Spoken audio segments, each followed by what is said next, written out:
I grew up in Durango and started hunting elk in the San Juans with my dad when I was a teenager. I know the country well enough to point to drainages on a map and tell you where the ice clings longest and where the cows like to feed when the first cold snaps roll through. Copper Ridge was always a quiet place to us, high, windy, and out of the way. You reach it by creeping up old mining roads that crumble at the edges and kick loose rock into the drop-offs. By mid-September, the aspen go gold, mornings bite at your ears, and the air at 11,000 feet feels clean in a way you only get in the high country. My buddy Eli and I had hunted that ridge for 3 years without anything worth talking about beyond normal elk stories. The fall of 2019 changed that. We left Durango before sunrise in my old F-250, a flatbed trailer hitched on with our gear strapped down, a wall tent, cots, a propane heater, coolers, and an ATV to reach glassing spots fast when the wind shifted. The climb from Silverton was slow, low range, steady throttle, tires slipping just enough to keep me honest. We passed one other truck coming down stacked with firewood, and didn't see another soul the rest of the drive. By mid-morning we pulled into a small bench just below timberline, flat enough for a tent and close enough to water to be practical. You could stand there and see a broad face of the opposite slope. It broke into shelves of talus and brush with open strips of meadow running like ladders toward the top. We set camp, strung a line for wet gear, and took a minute to sit with coffee and look over the country. The first day was normal. We checked wind, glassed, and watched a line of cows slip out of the aspen groves near the top. A bull bugled once, thin across the valley. It was the kind of note that raises the hair on your arms, even if you've heard it 1,000 times.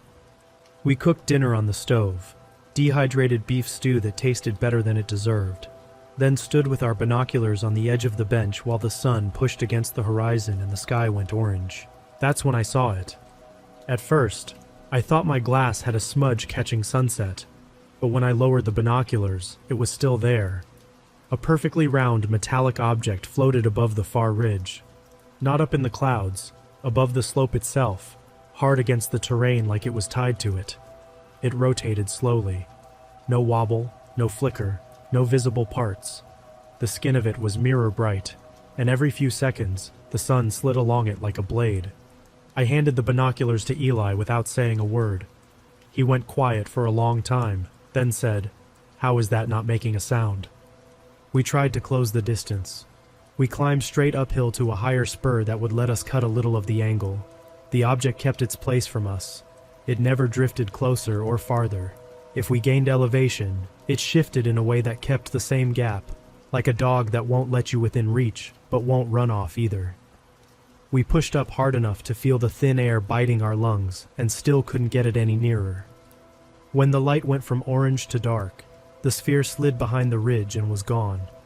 We stood there blinking in the gray until our eyes started to burn. Back at camp, we tried to talk it into being a drone. Eli does construction and knows mechanical noise. He shook his head and said, "I don't care how good the batteries are. That high in this wind without a sound, no chance." I didn't have a better idea, so I said nothing. The temperature dropped fast after midnight. The canvas of the wall tent went stiff as a board, and the little pops it made in the wind woke me even through the fatigue. I fell asleep again, and at some point a low tone rolled through my cot. It wasn't a sound, not exactly. It came up through the ground and into my chest and made my teeth feel like they were touching a live wire. I sat up and felt the cot frame humming. Eli said, "You feel that?" I unzipped the flap and had to squint. The entire opposite ridge burned with an orange light. Not flames, no smoke, no movement like fire gives you. The glow brushed across the slope from one end to the other and filled the spaces between trees. I've never seen anything like it. It made the black spruces look like cutouts. At first, I thought the ground itself was hot, but there was no heat coming across the cold air, and the smell was just mountain night, sap, damp rock, and the dead ash of our little fire. The tone in the ground came and went in slow waves. It didn't match anything I knew. It wasn't a truck, wasn't a helicopter, wasn't a generator, wasn't weather. Then the figures appeared, 5 of them, small, silhouetted along a shelf near the top of the ridge. They moved out of the trees and onto the open slope in a straight line. I can still see it when I shut my eyes. Step pause. Step pause. No lights in their hands. No stumbling. Each of them had arms that hung lower than seemed right, and heads that looked too large for their bodies. They weren't big, under 5 feet I think, but the proportions were wrong enough that my brain kept trying to resize them. Eli put a hand on my shoulder and squeezed without saying a word. The 5 changed direction as one and crossed the shelf. The orange glow gave us perfect contrast, and yet there was nothing to hear. No gravel scuff, no branch snap. When they reached the edge of the shelf, they stopped in unison and turned their bodies toward our side of the valley. We froze. The tone rose, cut off, rose again, and then vanished. The light went out like someone pulled a plug. The ridge dropped back into total darkness. I strained to hear anything. A footfall, a radio, an engine starting on some far road. There was nothing. We sat up with rifles on our laps until the first time gray showed. That cold felt like the kind that sits inside you. We packed camp in minutes and didn't waste time with breakfast. I kept telling myself that daylight would let us see some physical proof of what we'd witnessed. A scorch mark, a truck, tracks. We climbed a little ways to the same spot we'd glassed from the night before and studied the shelf with the binoculars. All the same, brush, talus, and the thin line of trail used by elk and deer. No burned trees. No footprints big or small from where we stood. No reason for a ridge to glow like a lantern. It all looked exactly normal, and for some reason that made my hands shake more than the night had. We started down the road. The bench broke into a narrow path that side-hilled through talus and loose dirt. You had to watch each step or slide 50 yards before you could stop. We were 2 switchbacks below camp when I felt eyes on us. I turned and saw a dark shape going through the trees high above, pacing our movement. I told myself it was a shadow from a passing cloud and turned back to the trail. 10 minutes later, Eli touched my pack. He didn't need to say anything. I stopped and looked up again. Just inside the tree line, a shape moved the way a person moves when they don't want to be seen. Smooth, no wasted steps, staying behind cover.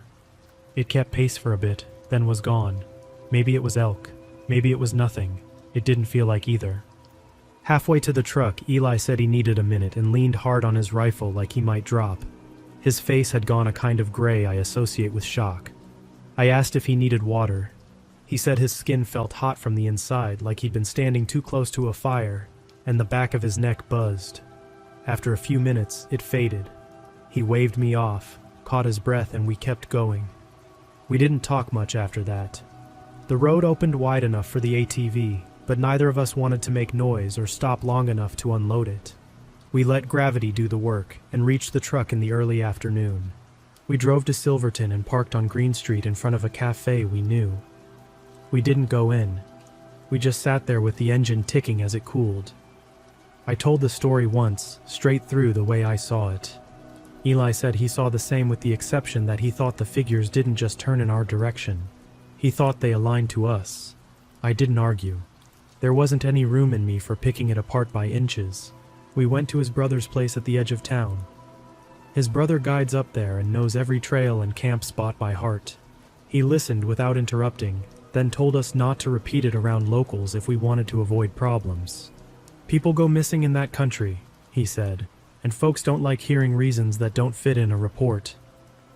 Winter came early. Work kept us busy. I pushed the hunt to the back of my head and figured the clean mountain air and lack of sleep had gotten mixed up with our expectations of seeing something special up there. In January, my phone rang at 6 in the morning. Eli never calls that early unless something is wrong. He said he'd gotten out of the shower and found a perfect circle on his left forearm. It was the size of a quarter. The skin was smooth, slightly lighter than the rest of his arm, like a scar that had already matured. No scab, no redness. He went to a clinic in Durango. The doctor asked the normal questions: chemical exposure, hot tools, a burn he didn't remember, anything that could have caused a clean ring like that. Eli told him no to everything. They took a look, shrugged, and said to keep an eye on it. The headaches started a week later, not daily, but hard when they came. He'd get a nosebleed with them now and then. He's not the type to overreact, but he called me after the second one and said, "I don't want to go back up there." I told him I didn't either, and we left it there. I couldn't stop thinking about the way that light soaked the slope, and the way the figures moved like they were tied to one another. I tried to counter it with practical things. I read about ball lightning. I read about odd temperature inversions. I tried to find a drone model that could do what we saw. None of it matched the silence, the ground tone, the precision of those 5 bodies, crossing a shelf like a group on a timed march. In March, Eli texted me a picture of his forearm. The circle hadn't changed. He'd decided to see a dermatologist. They scheduled a small procedure to remove the scar line and biopsy it. I asked if he wanted me there. He said yes. I drove him to the appointment and sat in the corner while they numbed his arm and cut out a neat ring. It was routine. The doctor said it looked like scar tissue and sent the sample off. A week later, the office called and told him what we already knew. It was a mature scar, no signs of infection, no pigment changes worth noting, nothing else to explain. The good news was simple. The headaches slowed down over the next month. Maybe the stress eased. Maybe time did the work. He still gets a nosebleed every once in a while if he's up high or pushing himself, but nothing like January. That spring, when tags opened again, I told Eli I wanted to put in for a lower unit and stick to country with more traffic. He agreed. We both said we were fine with never stepping foot on Copper Ridge again. I sold the ATV. He sold a few pieces of camp gear. We didn't make a big deal out of it. It felt like the right way to handle it. Quiet, clean, and final.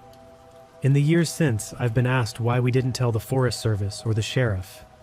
The truth is, we did call a non-emergency line and left a message that amounted to strange lights, strange noise, 5 small figures seen at night across a valley.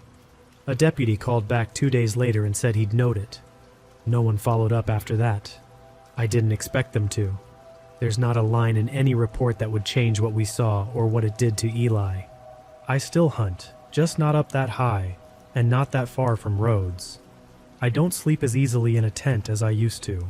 A hum in a refrigerator or a furnace blower starting in the middle of the night will make me sit up faster than it should. Sometimes on a calm evening, a certain shade of orange in the sky turns my stomach. I don't tell many people about it. If you're reading this because you're looking at maps and thinking about pushing past the last curve on an old mining road to get away from everyone, I understand. That's exactly why we went there. It's why we kept going back. If you see anything in the sky above that ridge, and it holds the same distance no matter how you climb, turn around. If the ground starts to hum and a light starts that doesn't belong to heat or flame or anything with a switch, get in your truck and go. If there are 5 small shapes moving in a line without light or sound, do not try to get a better look. We got away from that mountain. We're fine now. We changed how and where we hunt, and we're done with Copper Ridge. That's the end of it for us, and that's as much closure as I ever expect to have.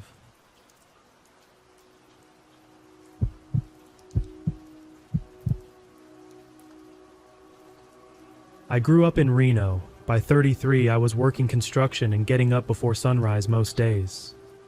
My closest friend Luke fixed cars in a small shop off Keystone Avenue. We've known each other since high school. When the weather turns cold and the sky gets sharp and clear, we drive out to the desert and camp. It's not about hiking or fishing. We go for the quiet and the stars.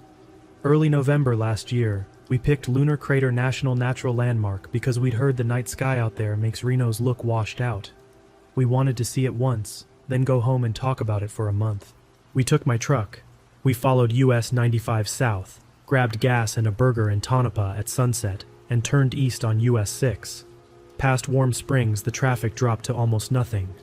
The land opened up into a flat basin with low black hills and old craters that looked like they were dug out by machines. That was the whole draw for us. Open ground, no houses, no power lines, no noise. Just cold air and stars. We turned off the highway at the sign for Lunar Crater and followed a gravel road until we saw a little pullout near a shallow dry wash. We were a mile or so from the main parking area. No other vehicles. No tire tracks that looked fresh. The wind wasn't moving. The temperature was dropping hard. It was one of those nights where you can see your breath even when you don't want to blow it. We set up a small fire ring with rocks. Luke brought a cheap grate for a couple of bratwursts. I backed the truck so the hood faced the open sky. The plan was simple. Eat, Turn off the lights, lie on the hood while it was still warm, and watch. The silence out there wasn't the kind you notice in a city park. It was total. No dogs, no distant highway noise, not even a coyote. It made our voices sound too loud, so after a while we didn't talk much. By 10, the stars were stacked on top of each other. The Milky Way looked like smoke, except it wasn't moving.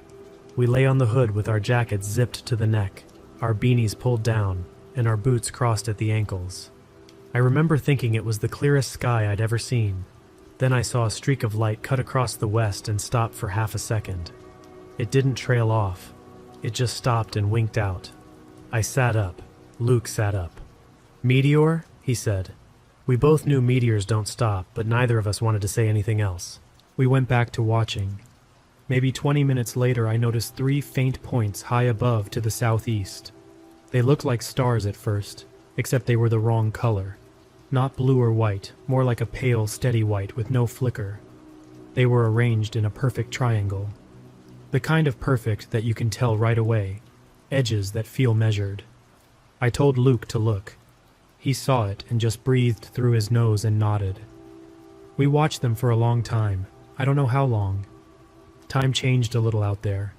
Our hood went cold. Frost started to dust the glass. The 3 lights didn't move.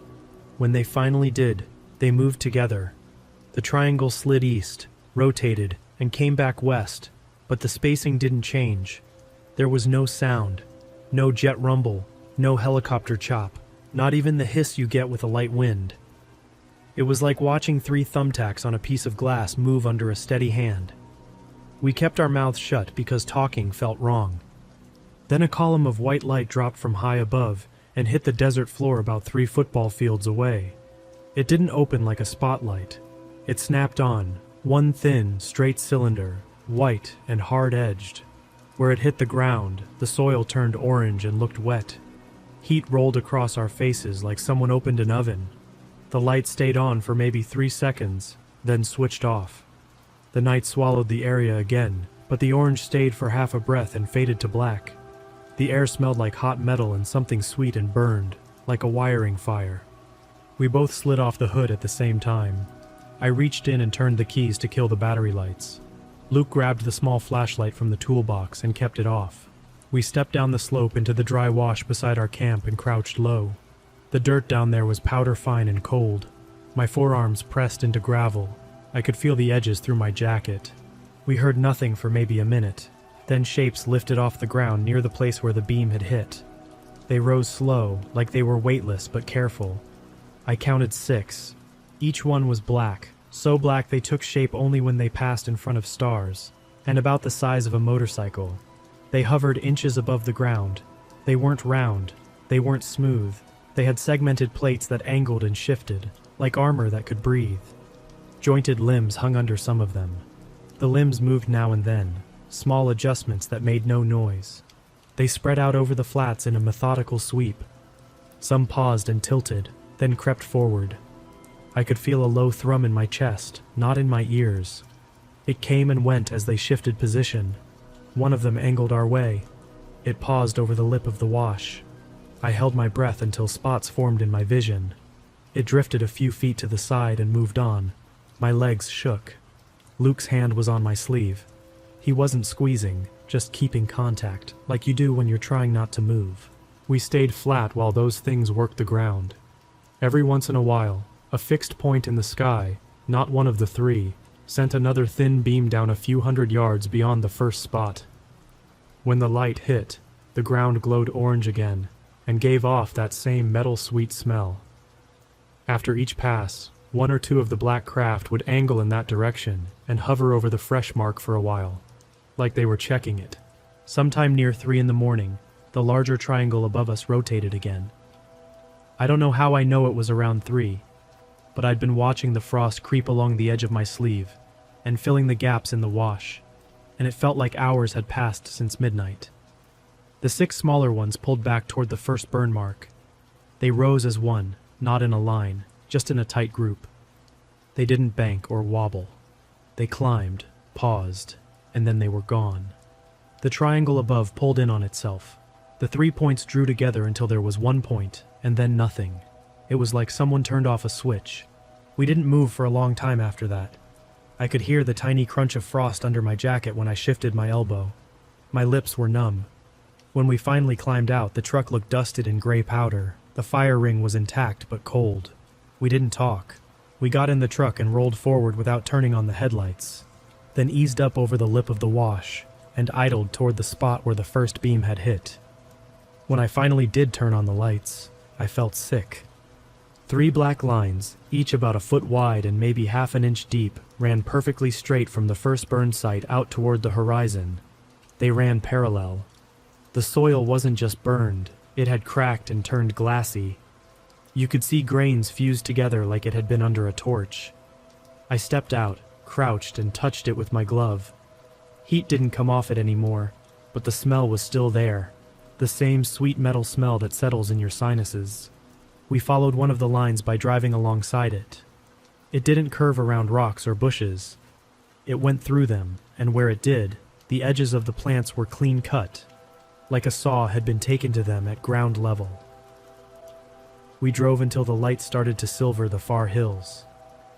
The line continued out of sight in front of us, and when I looked back the other way, I couldn't see the end there either.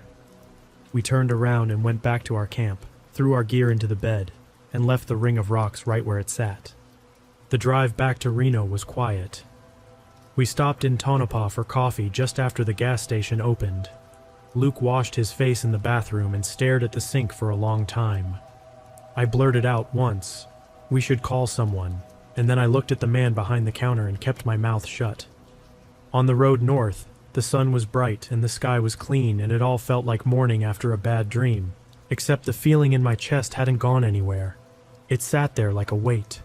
We agreed, without really saying it, not to tell anyone, not our girlfriends, not our families, not the guys at work. We didn't take pictures. We didn't even text each other about it that week. We didn't have to. The look was enough. I slept with my bedroom blinds closed for the first time in months. 3 days later, a black helicopter flew low over my street in northwest Reno. Not glossy paint, flat.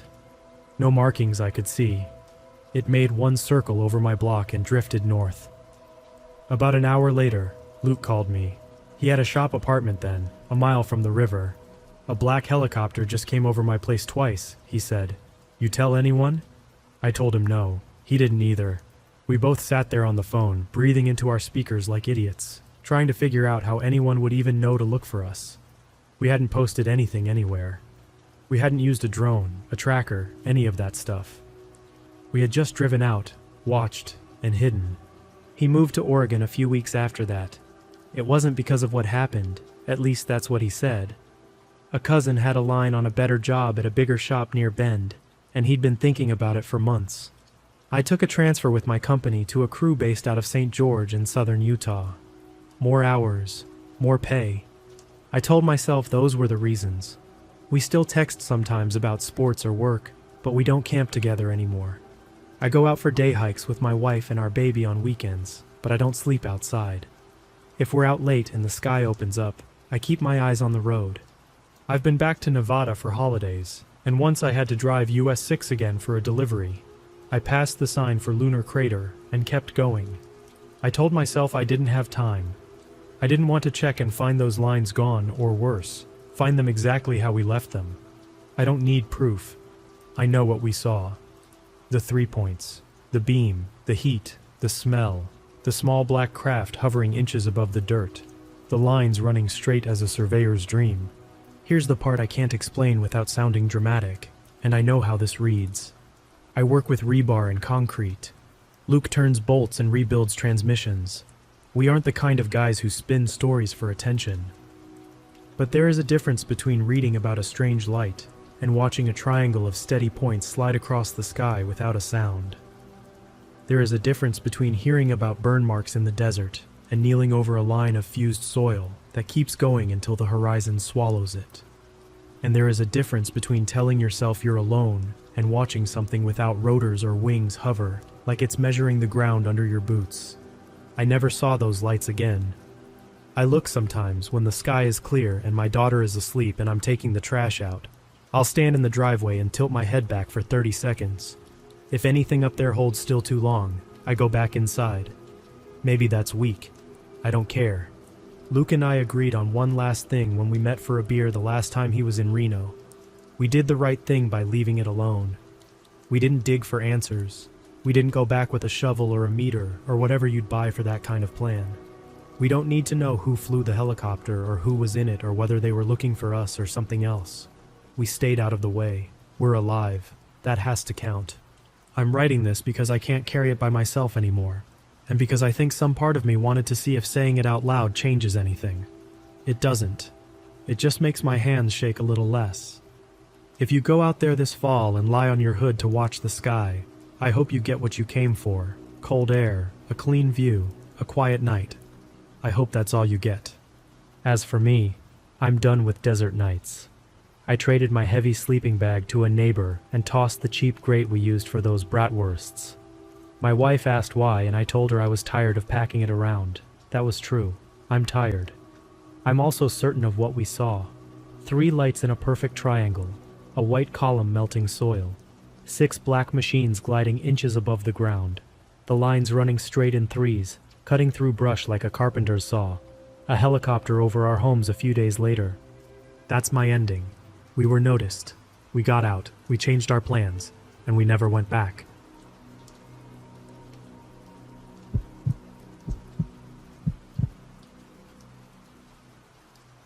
I'm a wildlife biologist on a seasonal contract with the Forest Service and the University of Montana.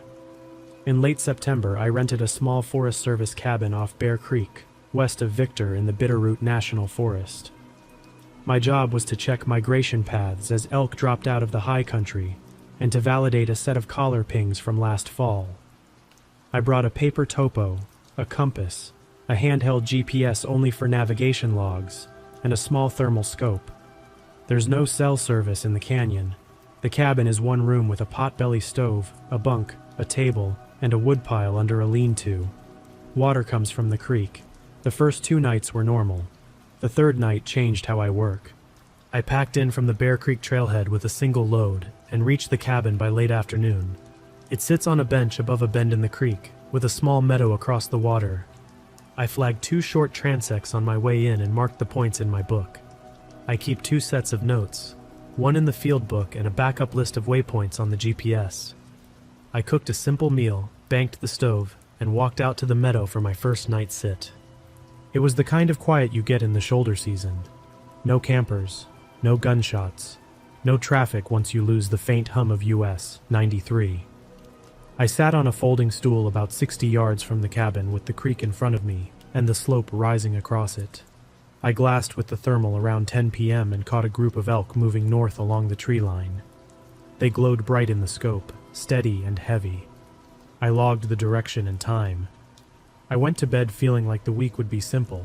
Night 2, I did the same thing. Same stool, same angle, cooler air. The scope picked up elk again, and a fox near the gravel bar. Then, above the elk and a little upslope, I saw 3 shapes that were the size and height of people but showed up colder than the background. Not the blank look of sky or water. Not a hot outline. Just a colder patch with edges that held together even when I shifted the focus. They moved in a straight line, slow, like they were walking a contour line. I lowered the scope and raised it again. The elk were still bright. The valley wall red as a gray wash of heat. Those shapes stayed dark and crisp as if the slope were a screen, and someone cut out 3 holes and slid them along it. I know thermal can bounce off metal or water and give bad readings, so I tested it. I scanned the creek. The water was warmer than the air. I scanned a rock I'd stood on earlier. It read as cooler than the elk and warmer than the air, which made sense. I scanned the cabin chimney and got a hot tube of heat. The only things that didn't fit were those 3 dark figures. I wrote down the time and a rough bearing from my seat to where they were moving. I decided to check it by daylight. By the time I cleaned up, they faded out. Not drifted into the trees, not lost in the glare, gone. I looked for them again for another hour and saw nothing. When I went back inside, the stove had burned lower than I expected. I had banked it heavy. It wasn't strange enough to make a note, but I noticed. Day 3, I hiked the bearing straight up the slope. The ground showed nothing. No tracks, no broken twigs, no snag fibers that catch on clothing. I'm not saying I should have found prints on duff, but I expected some sign if 3 people walked a line across that slope. I ran a small soil thermometer into shaded ground and got a normal spread for late September. I went back to the cabin, wrote it up as no sign, ate, and set up for the dusk sit. A little after 9 p.m., the treetops above the south wall of the creek lit up with a soft blue pulse. It wasn't a flash like lightning. It was more like a heartbeat. Bright, dim, 3 times, each about 7 seconds long. No thunder, no wind shift. The creek kept the same pitch. The crickets cut out during the light and started again after like someone hit a switch. I don't have a better way to say it. I glanced at my handheld unit because I keep a location log for each observation, and the screen said I was nowhere near Bear Creek. It dropped me south of Sula by miles, then jumped to a point near Como Lake, then blinked back to a spot across the valley on the wrong side of the Bitterroot River. Altitude readings were off by hundreds of feet. I didn't save any of those points. I wrote the times and the obvious errors in the book and shut it off. I decided to walk a simple line toward a spur that should drop to the trail and confirm a landmark I knew. With a topo and a compass, the route should have taken 20 minutes. What I found instead were small mismatches, one side draw where there should have been 2, a boulder field replaced by a smooth bench, a cut snag I'd used as a marker gone as if it had never been cut. I checked my pace count. I should have been at the spur. The creek on my left told me I was too far north. I turned around to follow my own tracks back to the cabin and found a section where my footprints drifted off to the right for 20 yards, then rejoined my line. I had no memory of stepping off the line. The ground there was level and clean. It didn't add up. The blue light pulsed again, shorter and dimmer this time, and the hairs rose on my arms like when you stand too close to an old TV.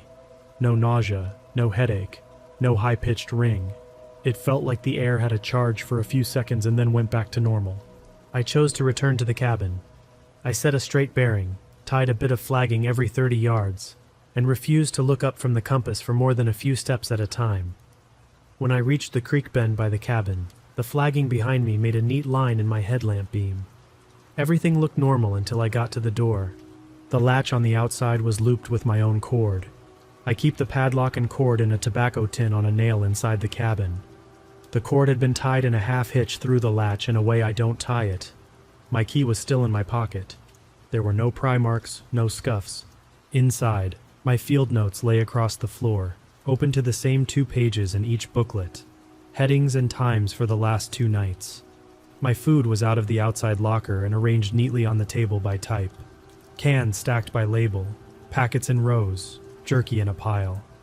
The can opener was taken apart and set in a line like a diagram. The extra socks I keep under the bunk were folded in pairs.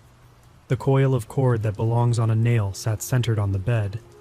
The stove was cold even though I had banked it. I looked for simple answers, rodents, a prank, someone messing with me. There were no boot prints in the cabin, no tracked mud at the threshold.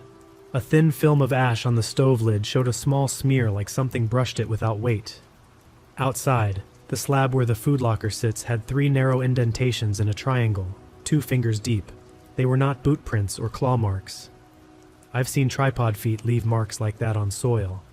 It looked like a tripod or something with 3 narrow feet had rested beside the slab for a moment. I put the food back in the locker and cursed at myself for letting my heart rate spike. I lit the stove, set the table against the door, and sat with my back to the wall with the hatchet within reach.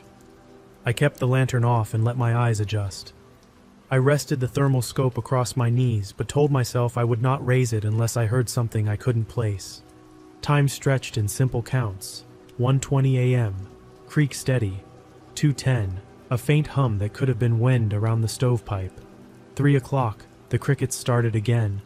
4:30, a flash of blue through the chinks in the wall, quick, not a pulse, and then nothing. At first light I stepped out with the water bucket. The air was cold enough to crust the edges of the creek stones with frost. Across the creek, about 40 yards out and level with the treetops, something the size of a pickup slid parallel to the water. It had no visible blades, No exhaust, no lights. Its surface looked like wet stone. It did not bob. It held a level line, followed the curve of the creek for 3 seconds, rose, and cleared the ridge toward Blodgett. I stood with the bucket in my hand and watched it go until it disappeared over the ridge. The only sound in the canyon was the water. I spent 10 minutes fighting with the instinct to chase it. Everything I know about field work told me not to do that. I packed the essentials, wrote my initials and the date under the table, with a pencil arrow pointing toward the door, something simple a ranger might notice, and decided to walk out the long way. If the map felt wrong up high, the safest choice was to handrail the water downstream until I hit the lower trail and then the road. I kept to the west bank where I could, crossed on logs where the bank pinned me, and avoided blowdown by cutting around rock ribs. As the light got better, the land went back to making sense. A rock with bright mustard-colored lichen sat where I remembered it. A snag on the bench under the cliff had fresh woodpecker chips at its base. A gravel bar I'd used as a rest spot on day one was right where it should be. My pace count matched the topo. I didn't feel watched or chased or anything like that. I felt tired and focused on not making mistakes. By mid-morning, I hit the lower trail, then the trailhead, and flagged down a rancher in a flatbed on US 93. He gave me a ride into Victor without asking questions. I went straight to the district office in Hamilton and filed a simple report with a law enforcement officer and my supervisor. Navigation anomalies, interior disturbance at the cabin, unknown craft over the creek at dawn. I did not try to make it sound big. I stuck to times, places, and what I saw.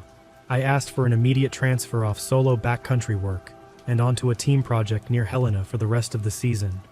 My supervisor didn't argue. The request was approved that afternoon. A week later, I went back to the cabin with the officer and another tech. We found my pencil arrow under the table, a restacked woodpile I hadn't touched, and nothing else that would help. No prints, no new marks, no sign on the slab. I boxed the thermal scope and sent it to the lab with a note about the cold signatures. It came back as functioning within spec. The GPS unit got the same verdict. In the office, the blue light in the craft made for a few quiet jokes from people who hadn't been there. I didn't bother to push. I had nothing that could stand up as proof beyond my notes, and my notes were only good to me. What did change was policy. My supervisor assigned a second person on all remote cabin details for the rest of the fall. I wrote a final line in my report and meant it. Unknown presence, non-aggressive sorting behavior. Navigation interference observed. Recommend pairs only. I kept working that season near Helena with a crew. I didn't sit alone above a creek for the rest of the year. I didn't go back to Bear Creek. I think about the way my food sat on the table, with all the labels facing the same direction. I think about the cord that was tied through my latch in a knot I don't use. I think about the 3 marks pressed into the soil like a tripod had stood beside the slab, while someone or something moved things around in the cabin without leaving a track. I think about the way the land didn't match the map for a few hours, and then it did. People who hear this want a big ending. They want me to find metal in the grass, or a print I can cast, or a melted patch of duff. That's not what happened. What happened was a set of small things that lined up too clean to ignore. The blue light in the trees, the GPS throwing me all over the valley, the cold shapes that moved like hikers but didn't register as heat. The quiet craft over the creek that held a steady line and rose over the ridge toward Blodgett without a sound. I ended it by leaving the way you're supposed to leave, on your feet, with your gear, and with enough daylight left to drive home. I turned in a report I could stand behind. I asked not to go alone anymore. They agreed. That was enough for me.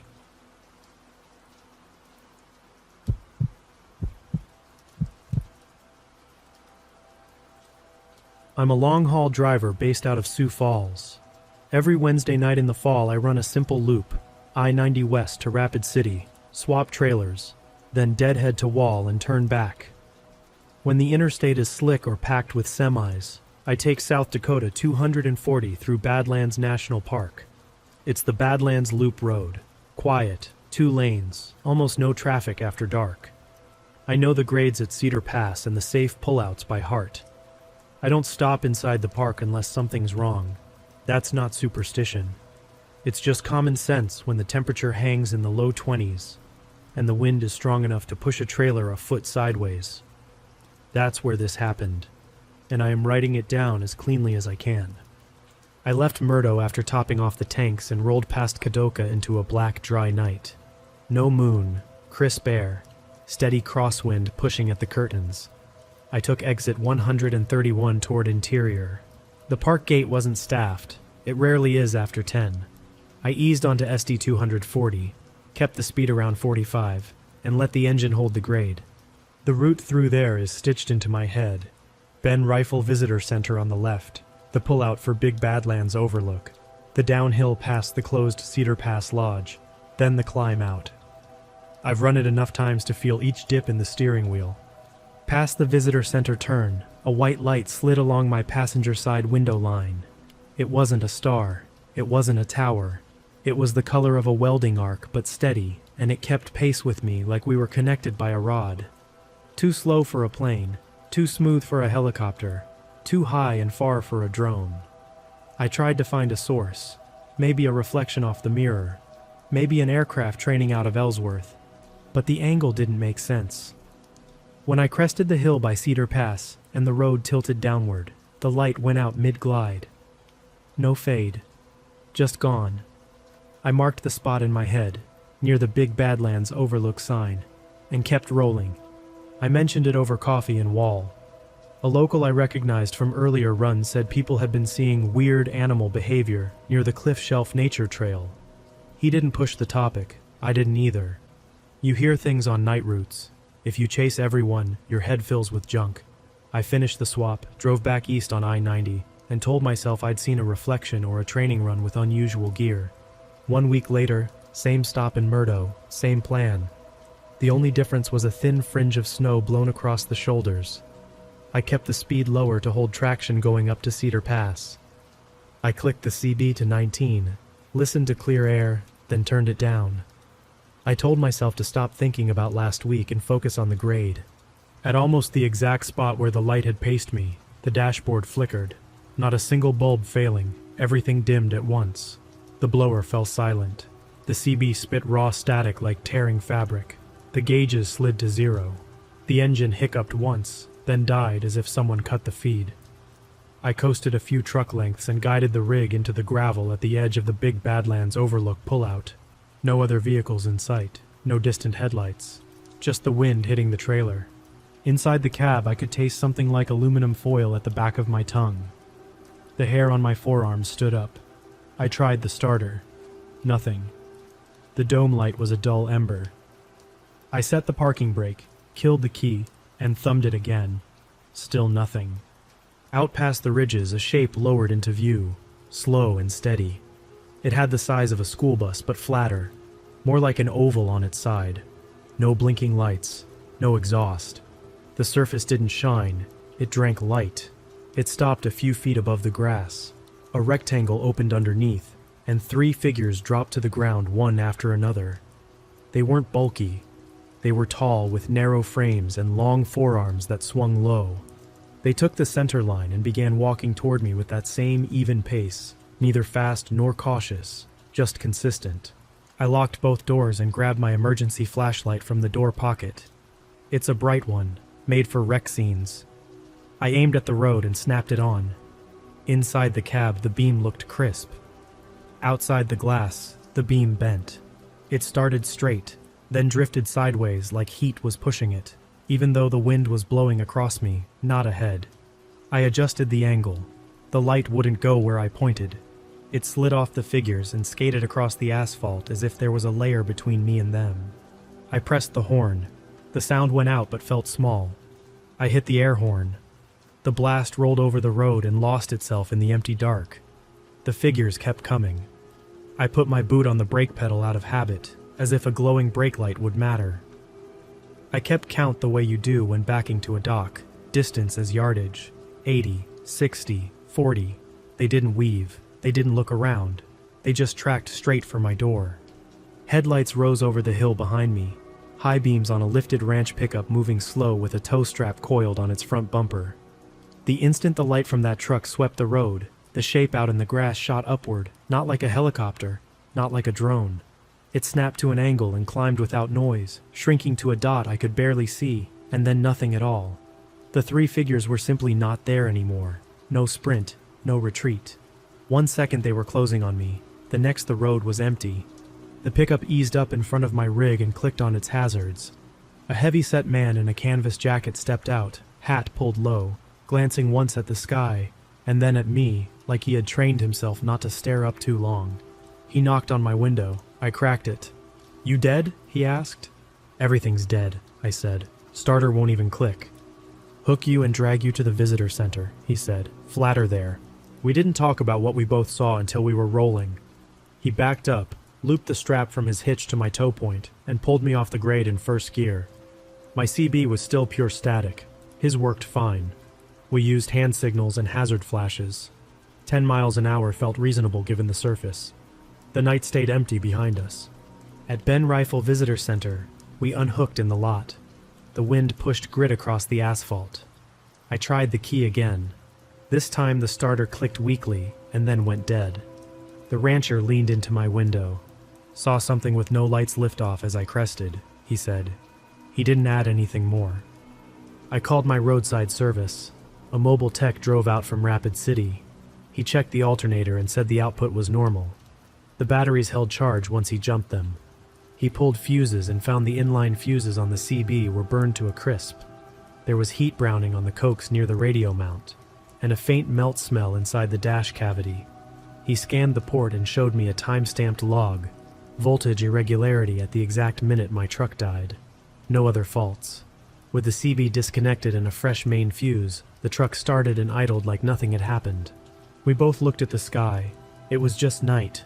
Clear, cold, open. The rancher shook my hand, said to keep my brights on if I had to be up there in November, and left. I drove 40 miles an hour to Wall, swapped trailers, and ran east on the interstate with the cab light on. I slept in the truck stop lot with the engine off but the dome on, which is something I never do. I told dispatch the next morning I wouldn't take the park route at night again. The guy on the other end said to write an incident report and bring in my receipts. He didn't argue, but he didn't agree either. In the afternoon, the mobile tech emailed the shop foreman about the cooked fuses and the diagnostic code, and the foreman forwarded me the screenshot. He has seen alternators fail, batteries crater, and amateur radio rigs burn up when wired wrong. He wrote that he hadn't seen a truck kill itself so cleanly and come back with only the radio fried. I took the rest of my day and drove back out in daylight. The rancher met me at the Cedar Pass turnoff in his pickup. We walked the shoulder by the Big Badlands Overlook pullout and scanned the frozen grass. There were 3 parallel compressions crossing the ditch, each a clean line through frost and dust, spaced the same, like 3 narrow sleds had traveled in formation.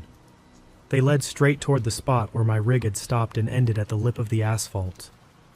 There were no heel marks, no toe marks, no normal footprints with depth or slippage like you'd expect on frozen ground.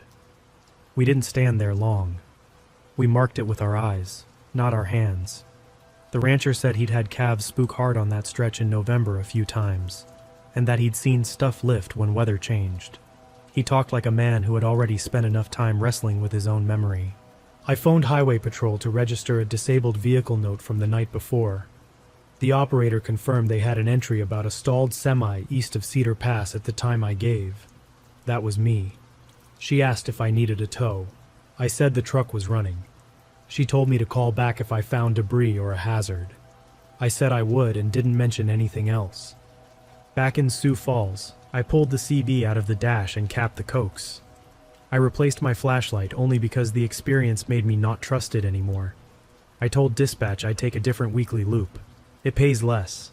I took it anyway. Another driver runs the Badlands leg now. I didn't campaign to switch him. I didn't warn him beyond. Be careful at night by Cedar Pass. He smiled like drivers do when they hear a road story and said he'd be fine. The paper trail exists. My dispatch notes, the service ticket from Rapid City, the log with the voltage irregularity, the Highway Patrol entry.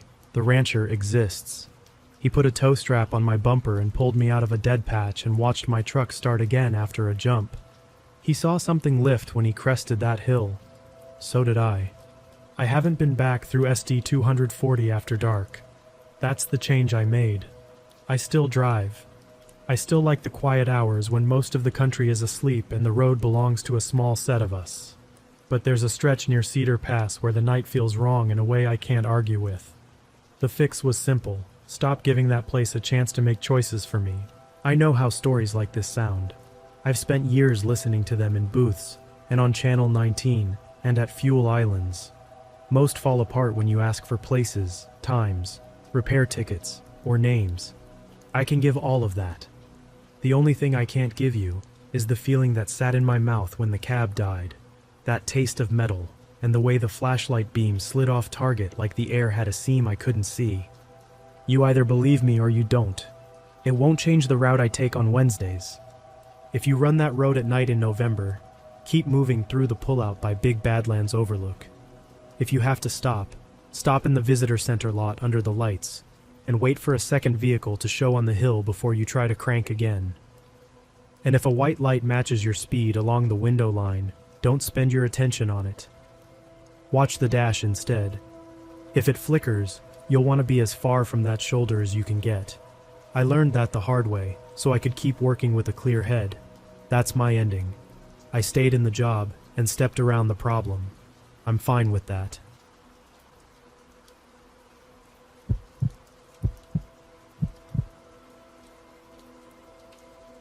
I've been a hunting guide in the Ozark National Forest for close to 20 years. Most of my work sits in and around the Boston Mountains, where the ridges are steep, the hollows run narrow, and the creeks can jump their banks fast after a storm. I'm not a storyteller. I'm the guy who checks the wind, watches the sign, and gets clients in and out before lunch. I've dealt with feral hogs, lost hikers, and drunk road hunters with cheap spotlights. I thought I'd seen what this place could throw at me. That changed on a late October trip along Fall River. I didn't go back after that. I sold my place and moved east, and I don't guide in the Ozarks anymore. 2 clients booked me for a 3-day deer hunt, Walt and his nephew, Nate. They were from Little Rock. Walt was in his 50s, tall and sturdy, the kind of man who keeps his hair short and his tools clean. Nate was 21, lanky, still growing into his frame, eager but green. They wanted a quiet camp and an early start. I set us up near a bend in Fall River, down a rutted logging road past an area folks call Deer Lick Hollow. It's a few miles from the nearest pavement. No cabins, no houses, just oak and hickory, the river, and a tired old fire road that runs up a ridge like a scar. We reached the pull-off an hour before dark.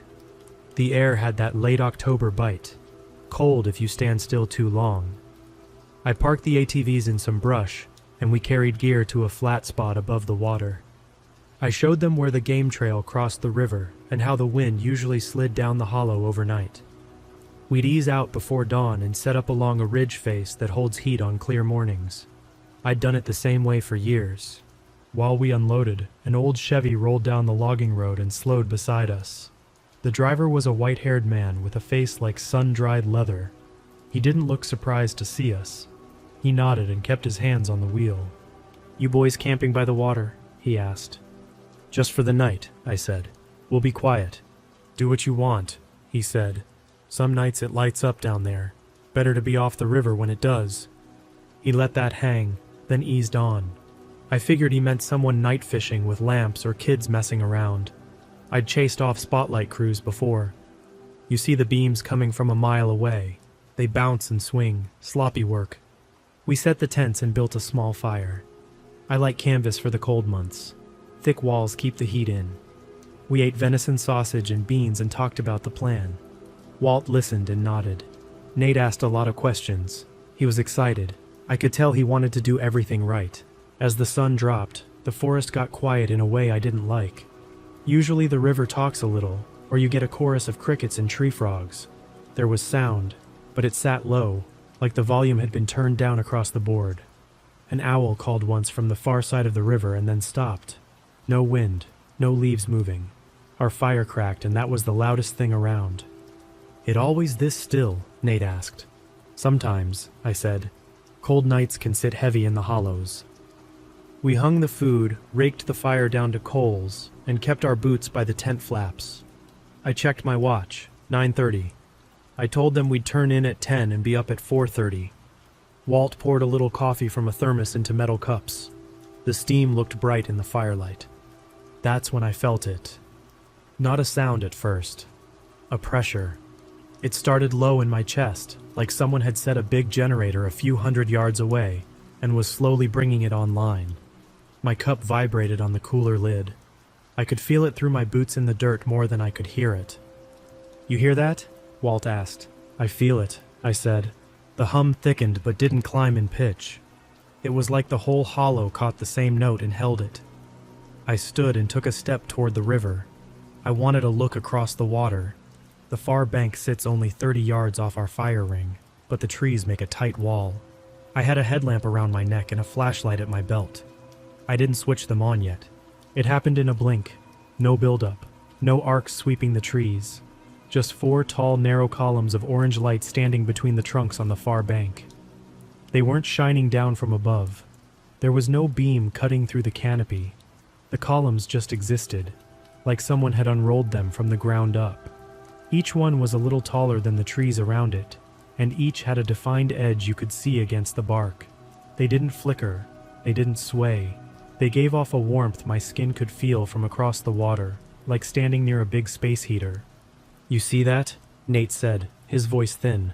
I did see it. I just didn't know what to call it. I've seen plenty of illegal lighting rigs. Boys mount cheap LEDs on truck racks or build towers on four-wheelers. Those lights throw a cone. They flare on leaves and fog. This was none of that. These columns stood still for maybe 3 seconds, then slid sideways fast, keeping shape as they moved between the trees without bending around them. The hum deepened. I couldn't tell where it came from. It didn't feel like sky. It didn't feel like ground. It felt like it sat in the space between my ribs. "We're breaking camp," I said. "Right now." Rifles shouldered, headlamps off. "You think that's road hunters?" Walt asked. "If it is, it's the strangest rig I've ever seen," I said. "Don't point anything at them. Don't talk. We're leaving." We kicked dirt over the coals and swept up what we could.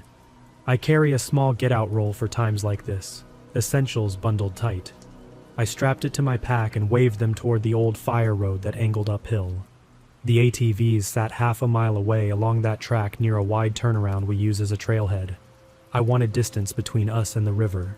We moved fast. The hum grew so thick that hearing felt like it lost detail. The crunch of our boots on leaves turned flat. I tried to say, "Watch your footing," and my own voice sounded far away to me. I've had my ears ring after a high-powered rifle goes off under a metal roof. This wasn't that. This was pressure without pain. The columns slid again. 2 of them were on the far bank. 2 more flashed to our side of the river without crossing the water. 1 stood in the trees to our left. Another dropped into view ahead of us up the road and then vanished. When they moved, they didn't travel like a person would. There was no build-up or slowdown. 1 second they were in one place. The next second they were 20 yards over, the edges still clean. I kept us on the road, heads down, hands close to our chests. We didn't run yet. Running on that slope in the dark is a good way to break an ankle. I counted steps. I always do that when things go bad. It keeps the mind from flooding. At the 3rd switchback we hit it, the spot I call the muffled zone now because I don't know a better term. The air felt heavy. Not cold at first, just thick. Our footfalls dulled. My breath sounded like I had a pillow over my face. I opened my mouth to breathe more air, but it didn't help. The pressure climbed. My sinuses ached like I'd dropped down a mountain too fast. Nate stumbled. Walt caught him under the arm. I reached back for the kid's pack to take the weight, and his shoulder jumped like a live wire hit him. He sucked air through his teeth and folded to his knees, then onto his side. His legs stiffened and kicked. His eyes rolled back to white. He made a choking sound that put ice in my gut. "On his side," I said, but my voice came out thin and useless. I got a hand under his head and pulled him to the safe position. His jaw clenched so hard I thought he'd break a tooth. He started to seize hard. I looked up and saw one of the columns slide through the trees off our right shoulder and stop 10 yards away. The edge of it hit Nate's boot and lower leg. The leather smoked like you held it near a hot stove. The light didn't cast a shadow. It wasn't even bright in the normal way. It made its own kind of daylight inside its edges and left the rest of the world dim. Walt reached for the kid and yanked his boot clear. His hand brushed the light. He hissed and shook it like he'd grabbed a hot pan. I saw a perfect circle on the back of his knuckle turn pink, then red. The hum pushed higher and I felt my molars vibrate. That broke something in me. I stopped thinking about what it was and started thinking about distance only. I slung my rifle across my back and grabbed Nate under the arms. Walt took his legs. We lifted him to a drag and moved. The road rose and got rockier. My thighs lit up with heat. Every time we turned, a column slid to block a line we could have taken off the road. They didn't close the last few feet. They just stood there like posts, making us choose another track. The muffled air stayed with us for 100 yards, maybe more. It's hard to measure time in that state. All I know is that the moment we crossed the wide flat that marks the trailhead clearing, the pressure fell away like a door had opened. The hum cut out. The night was plain again. The river sounded normal. Crickets returned. My own breath came into focus. The trailhead is a bare patch of clay with 2 big stumps and just enough room to turn a truck around if you're careful. Our ATVs sat side by side where we left them. I had keys in my chest pocket. My hands shook and I still got the first machine started clean. Walt kept hold of Nate's legs while I climbed on. Then he lifted Nate across the rack and hugged him from behind to keep him from sliding off. I got the second ATV going and jammed it into gear. We didn't talk, we didn't look back. We worked the throttles and let the engines climb. The machines thumped over ruts and slapped through small puddles. The road met a larger old forest route, then another, and then we were at the trucks. We loaded like we were practiced, which we were not. We were just fast. I stripped off my gloves and yanked Walt's door open. "Hospital," I said. I didn't have to say which one. Jasper was closer than Harrison. He nodded. We got Nate into the back seat with his feet propped and his head on my jacket. He was sweating hard but cold to touch. His jaw had loosened. He was breathing rough but steady. Walt drove. I followed. The tires hummed on the highway, and for a second that low noise made my stomach turn. We reached the emergency room, rolled Nate inside, and I let the nurses take over. They asked what happened. I said he seized in the woods and may have caught a small burn on the leg. I didn't say anything about lights. I could not make the words in my mouth match what we saw. They treated him for dehydration and stress, and something they called environmental exposure. They drew blood and gave him fluids. His temperature was low. That didn't make sense to me, but I kept quiet. The doctor asked if there were drugs involved. Walt said no. He was right. We had no booze, no pills, nothing. The kid came around slow. When he opened his eyes, they tracked normal. He didn't seem confused about who we were. He didn't remember the exact moment he fell. That's common with seizures. I've seen it once before in a different context. When the nurse rolled up his pant leg to check the burn, she made a face. A perfect ring, about the size of a quarter, sat on his left calf near the boot line. The skin had blistered in a clean circle, not ragged like a brush burn. There were smaller rings on the back of his neck under his hairline and along his forearm where his sleeve had ridden up. They looked like someone had pressed a hot metal washer to his skin and taken it away. The staff dressed the spots and told him to keep them clean and dry and watch for infection. I've seen bad burns. These weren't like that. The skin changed color fast. By the next day the angry red faded to pink and then to a pale ring. No scabbing, no seepage, just healed marks that looked weeks old, not hours. We checked out of the hospital the following afternoon. Nate slept most of the drive back to Little Rock. He said his head throbbed and his stomach felt hollow, but he could keep food down. The rings itched. I told him not to scratch. We never called the sheriff. We never wrote a report. We never went back to the bend in Fall River to pick up what we left. I keep thinking about the old man in the Chevy and the way he said, "Some nights it lights up." I think about how sure he sounded and how he didn't push us to leave. Like it wasn't his business. Maybe that's how it is out there. Everybody minds their own and lets the river keep its nights. Walt paid me in full and added more. I tried to refuse the extra. He said, "You got us out," and that was that. He asked me once in the parking lot what I thought it was. I told him I didn't know. He nodded like that answer sat fine with him. We shook hands, and he drove away. Here's what stayed with me, and I still can't sort it. Those columns didn't behave like anything tied to a normal source. There was no arc, no origin, no shadow from them, even when they stood close. They moved without crossing the space between. The hums sat in our bodies more than in the air. The muffled zone felt like stepping into a different pressure system, and the marks it left on skin healed wrong, too fast and too clean. I tried to sleep that night back at my place. Every time the refrigerator kicked on, I sat up, heart going. I walked the yard with a flashlight twice. I told myself I was checking the fence. That wasn't true. I was waiting to see orange between the trees. I didn't see it, but I knew I was done. The next morning I called a friend in the Ouachitas about a cabin he'd mentioned selling. By the end of the week we shook hands. I signed the papers on my Ozark spot 2 days later and let the buyer haul the trash from the shed.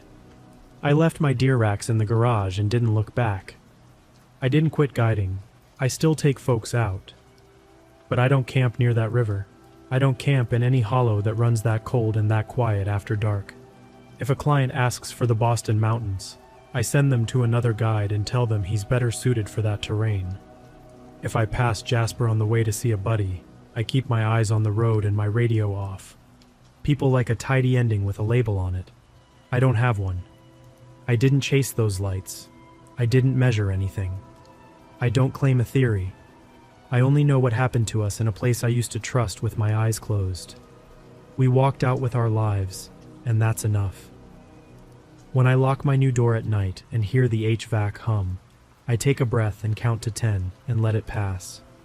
I picture the wide flat at the trailhead and the way the sound stopped the second our boots hit that clay. I didn't need more of an answer than that to make a change.